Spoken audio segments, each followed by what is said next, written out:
Watt meter method.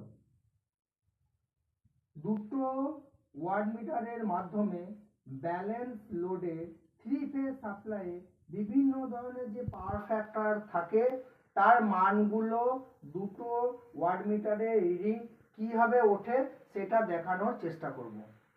cos phi এর মান যদি 0 হয়, অর্থাৎ পাওয়ার ফ্যাক্টরের মান যদি 0 হয়, সেক্ষেত্রে W1 এবং W2, W1 বলতে ওয়াট মিটারকে বোঝানো হয়েছে আর W2 বলতে ওয়াট মিটার 2 নম্বর ওয়াট মিটারকে বোঝানো হয়েছে।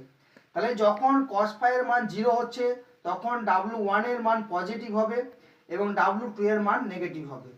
যখন 0 থেকে 0.5 হবে তখন W1 এর মান পজিটিভ হবে, W2 এর মান নেগেটিভ হবে।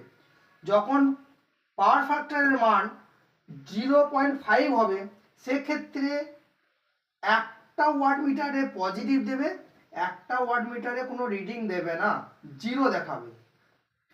যদি পাওয়ার ফ্যাক্টরের মান 0.5 থেকে 1 এর মধ্যে থাকে সেক্ষেত্রে দুটোই ওয়াট মিটারে পজিটিভ রিডিং দেবে।